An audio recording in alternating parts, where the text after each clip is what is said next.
মঙ্গলবার সন্ধ্যায় মেদিনীপুরে তৃণমূল এবং বিজেপি চোর স্লোগানে বিশৃঙ্খলা পঞ্চুরচক এলাকা। মেদিনীপুর শহরে একদিকে যেমন বিজেপির যুব আড্ডায় উপস্থিত দিলীপ ঘোষ, একই সময় অন্যদিকে একই স্থানে যুব তৃণমূলের বাইক মিছিলকে ঘিরে ব্যাপক বিশৃঙ্খলা সৃষ্টি হয়। উভয় পক্ষের চোর স্লোগানে সরগরম মেদিনীপুর শহরের পঞ্চুরচক এলাকা।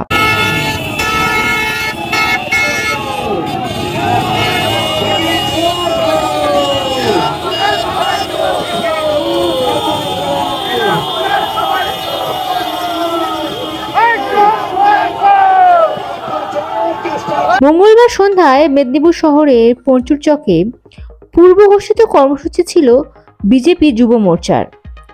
বিকেলে ৬টা নাগাদ সেই যুব আড্ডায় উপস্থিত হন মেদিনীপুরের সাংসদ দিলীপ ঘোষ। সেই সময় কলেজ ময়দান থেকে বাইক মিছিল বের হয় যুব তৃণমূলের। বাইক মিছিল পঞ্চুরচকে পৌঁছতেই উভয় পক্ষ চোর চোর স্লোগান দিতে থাকে। এমনকি বাইক মিছিল পুনরায় ফিরে আসতে মাইক হাতে চোর স্লোগান দিতে দেখা যায় দিলীপ ঘোষকেও।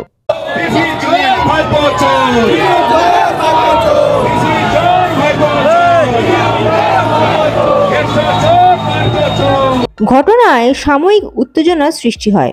শুধু তাই নয়, শালবনীর বাদুতলাতেও দিলীপ ঘোষকে লক্ষ্য করে চোর স্লোগান দেয় তৃণমূলের কর্মী সমর্থকেরা। এদিন সভায় বক্তব্য রাখতে গিয়ে ঘটনার কথা তুলে ধরে বিস্ফোরক কিছু মন্তব্য করেন দিলীপ ঘোষ। আমরা সন্ধ্যাবেলা একটু চা খেয়ে আড্ডা দেওয়ার জন্য এসেছি। আমি ভাবলাম যে সবার সঙ্গে গল্প স্বল্প আড্ডা ফাড্ডা হবে।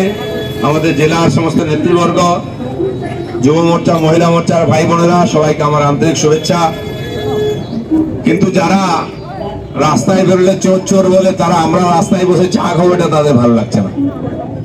আমি একটু আগে ভাদুতলা গেছিলাম, ওখানে আমরা শুরু করলাম, কেউ বেশ কিছু লোক এসে ঘেউ ঘেউ করতে শুরু করলো।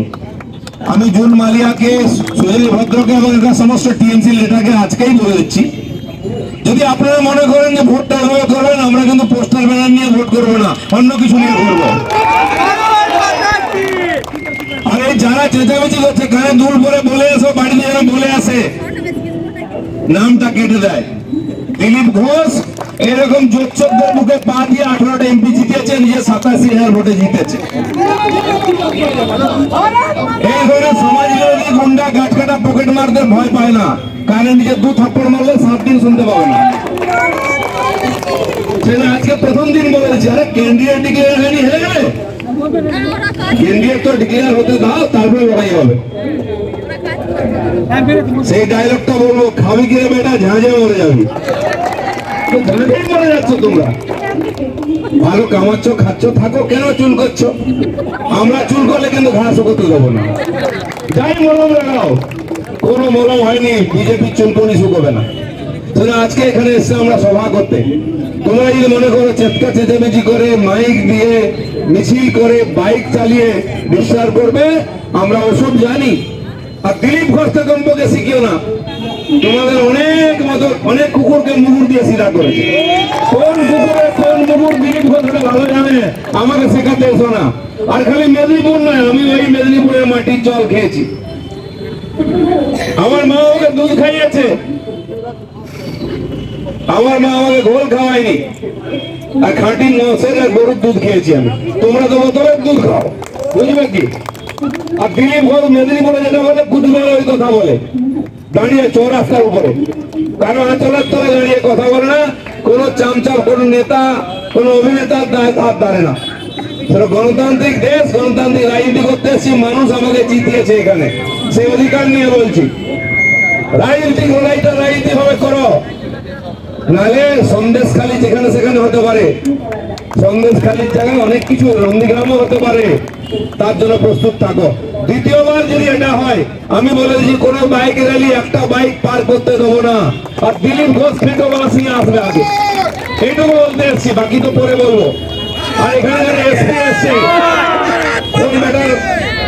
এসপি সে আমাদেরকে আইন শেখায়, এখানে চলবে না, মিছিল চলবে না, পারমিশন দেবে না। তোর বাপের রাজত্ব নাকি এটা? এই যে এন্টি সোশ্যাল গুলো বাইক নিয়ে যাচ্ছে, গেট কাটা পকেট মার গুলো দেখতে পাচ্ছ না, নেওয়া হয়েছে। আইন দিলীপ ঘোষকে শেখাও। তোমার মতো অনেক লোক আমার পায়ের তলা দিয়ে গেছে, এসপি হয়েছ তুমি। এর নামে নিয়ে রেপ কেস হবে, বেটা কি রেপ করবে রে? এ তো নপুংসক, রেপও করতে পারো না। দিদির আঁচলের তলায় ভাইপোর পায়ের তলা দিয়ে এসপি হয়েছ, তোমাকে দুদিনের কাপড় খুলে দিতে পারে এখানে দাঁড় করিয়ে, দিলীপ ঘোষের কিছু টাকা করতে পারবে না। আর আমি আবার বলছি টিএমসি কে, যদি এই তোমরা লড়াই করতে চাও, আমি ইঞ্চি ইঞ্চি লড়াই দেবো দিলীপ ঘোষ। তুমি থাকবে, তোমরা থাকবে, আর দিলীপ ঘোষ থাকবে। আর বাড়িতে বলে দাও ছবি যেন রেডি করে রাখে মানা করার জন্য। আমার মা আমার নাম কেটে নিয়েছে 40 বছর আগে লিস্ট থেকে, সেই জন্য আমি এসছি রাজনীতি করতে। আর তোমাদের সঙ্গে কি রাজনীতি করতে এটা আমি জানি। আর 10 বছর ধরে তোমাদের পক্ষে রাজনীতি করছি, এমএলএ জিতেছি, এমপি জিতেছি। বেটার তো একটা পঞ্চায়েত জিততে পারিস না রে, কাটমানি খাস, তাই দিদির পায়ে পড়িস। দিলীপ ঘোষ তোদের মতো নেতা বানিয়েছে, পঞ্চায়েত থেকে পার্লামেন্ট জিতিয়েছে। আর আগামীবারে তোদের ভিতরে ঘুঘু চড়িয়ে দেবো এই 24 সাল, আমি বলে যাচ্ছি। দম তাহলে মেদিনীপুর জিতে দেখাও। আরে তোদের তো এত দুর্দশা, তোদের টিকিট দিলে কেউ নিতে চায় না। আজ যেমন মোহামেডান শুটিং এর খেলা হলে ফুটবলের টিকিট যেতে দিলেও নেয় না। আজকে টিএমসি টিকিট দেয় নেয় না কাই, তাই বিহার থেকে শত্রুঘ্ন সিনহাকে আনতে হয়। তাই বিহার থেকে একজন ক্রিকেটার কি নাম, আরেকজন বিহারি আছে, আনতে হয়। তারপরে গুজরাট থেকে ইউসুফ পাঠানকে আনতে হয়। আরে গুজরাট থেকে আনতে হবে মোদি নিয়ে আয়, অমিত শাহকে নিয়ে আয়। ও কি করবে রে? ও যদি দম থাকতো তাহলে ওখানে গুজরাটে এমপি হতে পারতো টিকিট দিয়ে। এখানে এসছে কেন? হ্যাঁ, চমকাচ্ছে কে অধিক দাগে, বেচারা চালও নেই আর চুলও নাই, ঘটি বাটি সব গেছে, তার পার্টি ওর সঙ্গে নেই, তাকে চমকাতে পারিস। আরে ইউসুফ পাঠানকে মেদিনীপুরে দাঁড় করা দেখা যাবে, চমকত আছে।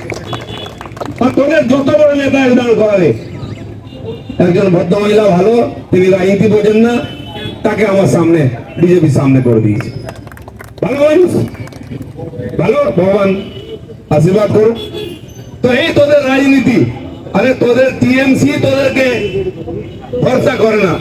এক দাদা ছিল আমার অজিত দা, সে এখন গোসা করে খুব ভবনে আছে, খুঁজে পাওয়া যাবে কোথায় আছে। এখন সন্ন্যাস নিয়ে হরিনাম করছেন। বাকি যারা আছে তাদেরকে এমএলএ যোগ্য মনে করে না টিএমসি, এমপি তো দূরের কথা।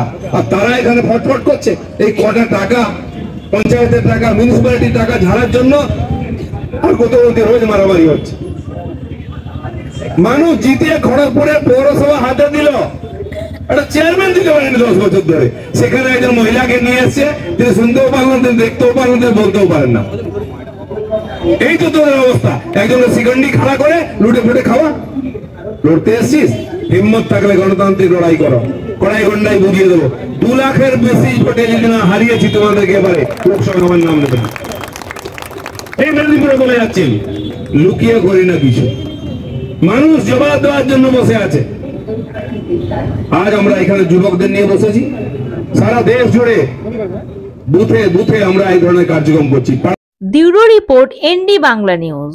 সবার আগে সব খবর, সঠিক খবর পেতে ফেসবুক পেজটি ফলো করে এবং ইউটিউব চ্যানেলটি সাবস্ক্রাইব করে রাখুন। আর শেয়ার করতে ভুলবেন না।